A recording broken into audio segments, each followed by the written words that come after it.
kita lihat bahwa Labuan Bajo akan menjadi salah satu destinasi KTT G20 ya tahun depan Pak ya. Persiapannya bagaimana Pak sekarang? Ya ini karena memang dilihat dari situasi awalnya 2023, tapi kan dimajukan ke 2022 G20-nya. Dan kalau 2022 kita belum siap pada aspek akomodasi. Maka tentunya sekarang kita mendapatkan side event-nya. Kita tidak dapat untuk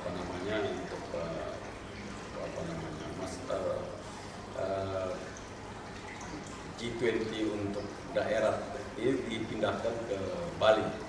Dan untuk itu ya kita senang aja, dulunya Labuan Bajo yang tidak, kita sekarang dia menjadi daerah yang sangat diperhatikan. Kita tahu bahwa itu eksotik yang luar biasa, dan di seluruh Nusa Tenggara Timur mempunyai eksotik yang sangat berbeda-beda, baik natural attraction-nya maupun budayanya.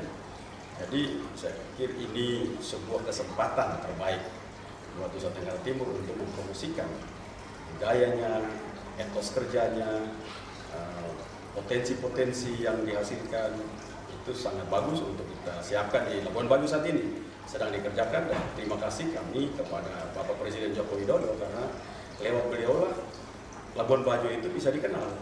Labuan Bajo dulu awalnya lewat Pak JK untuk dibuat menjadi Seven Wonders itu dikenal, tapi setelah itu tidak dikerjakan. Tapi kehadiran Pak Joko Widodo di Labuan Bajo, beliau melihat bahwa sangat potensial Labuan Bajo menjadi sebuah tempat ataupun tujuan wisata premium. Karena itu Labuan Bajo itu dimasukkan sebagai salah satu destinasi premium di Indonesia. Nah, itu sudah diberikan oleh pemerintah pusat. Kami dari provinsi dan kabupaten terus mendorong melakukan pendampingan untuk nantinya bila side event ataupun nanti event-event internasional yang dibuat di Labuan Bajo, terus menerus kita akan menyiapkan akomodasinya. Itu beberapa hotel bintang 5 sudah mulai untuk membangun. Tanggal 8 ini saya juga akan meletakkan waktu pertama di resort bintang 5 yang telah dibangun, disiapkan uang. Dan kita harapkan ini semua dapat dikerjakan sehingga 2023 kalau akomodasinya sudah tidak menjadi masalah, kita akan melakukan pendampingan terhadap hal yang lain. Dan di sana saya sebagai gubernur telah membuat aturan agar hotel-hotel dan resort hanya bisa bintang 4 ke atas. Bintang 3 tidak diperkenankan karena kita akan menyerahkan bintang 3 itu kepada community based tourism. Masyarakat kita akan empowering mereka untuk mereka punya kemampuan yang hospitality yang baik, untuk mereka berkumpul menjadi satu kesatuan kelompok untuk dapat rumah-rumah mereka itu akan dibantu agar itu menjadi tempat komunitas untuk mampu memberikan pelayanan kepada masyarakat yang turis yang akan hadir di Labuan Bajo, sehingga nanti pariwisata itu tidak dimiliki oleh kelompok-kelompok besar tapi juga oleh masyarakat, sehingga inklusif pembangunan pariwisata itu dapat dinikmati oleh semua. Dan akhir sekali Pak Gubernur, berdekatan dengan Labuan Bajo juga kita ada Pulau Komodo Rinca dan sebagainya. Bapak bisa berikan sedikit update mengenai Pulau Komodo di sana? Ya, yang dilakukan memang kan Taman Nasional Komodo itu berbagai pulau di sana, dan salah satu pulaunya itu yang didiami Komodo cuma 3 pulau. Terbesar adalah terbanyak itu ada di Rinca dan Komodo, Pulau Komodo. Sedikit ada di Pulau Padar, sekitar 5 ekor sekarang di Ponton ada di Pulau Padar. Selebihnya itu ada di 2 pulau besar itu, Pulau Komodo dan Pulau Rinca. Nah, kita tidak mungkin untuk menutup Taman Nasional itu, sekaligus untuk bicara tentang eksklusif tourism. Kita hanya berikan kepada mereka yang eksklusif, yang punya keinginan untuk membayar lebih. Jadi deluxe tourism itu harus dipertimbangkan pada social class tourismnya. Karena itu kita menyiapkan agar Pulau Rinca menjadi social class tourism yang kita biasa sebut mass tourism. Tapi cuma pulau itu, selebihnya itu kita akan siapkan menjadi premium itu deluxe tourism di sana. Nah, itulah menjadi perbedaan. Untuk kita masuk pada Rinca, kalau dia menjadi mass tourism, akan berbahaya kalau banyak sekali datang dengan keamanan yang tidak tersedia dengan baik. Karena itu Bapak Joko Widodo membuat desain untuk memerintah untuk membuat desain agar para pengunjung hadir di Rinca, mereka tidak terserang langsung oleh komodo.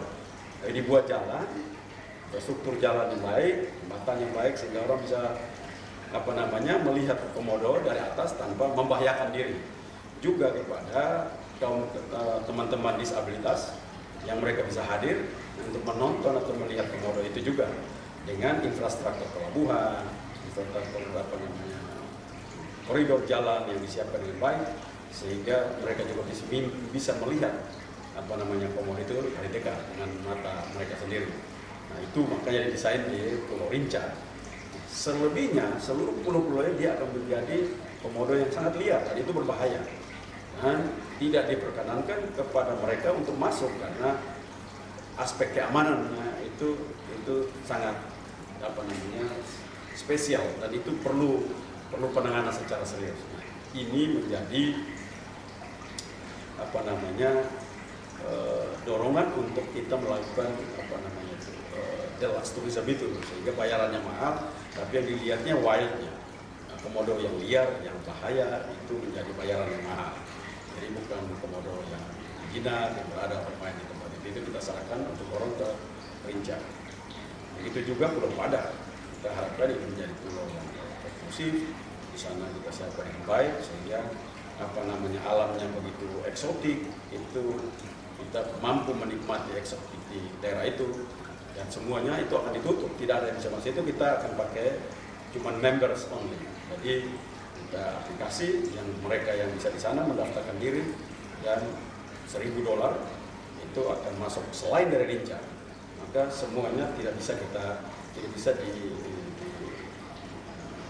diakses selain daripada members only.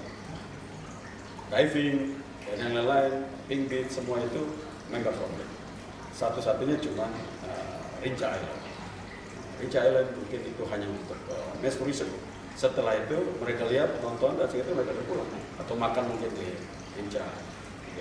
Tapi tidak mungkin bisa diving, tidak bisa ke pink beach, tidak bisa lihat Komodo Island, Padar Island atau di sekitar pulau-pulau yang lain untuk mereka menikmati karena itu sudah menjadi pariwisata eksklusif yang hanya lewat members bisa masuk. Jadi entry fee-nya $1.000. Yes. Untuk wisata asing. Jadi untuk premium untuk masuk seluruh taman nasional itu kecuali Rinca itu nanti diatur. Tapi kalau selain Rinca bisa mengakses semuanya hanya members. Members itu dikenakan biaya per tahun itu $1.000 untuk pengguna pemilik members itu. Pak Gubernur, terima kasih banyak atas masukannya waktu. Jadi yang menarik sungguh pembangunan di Rinca Pak ya. Saya dipahamkan kalau di Denver pembangunannya sudah selesai sebelum di Denver. Tapi untuk dibuka semula untuk wisata kapan? Dalam waktu dekat mungkin kita udah bisa, mungkin di November sudah bisa. Sudah mass tourism sudah bisa masuk. November. Ada diresmi oleh Pak Presiden, setelah itu dilepas. Selebihnya itu nggak bisa diving, nggak bisa ini semua. Itu $1,000.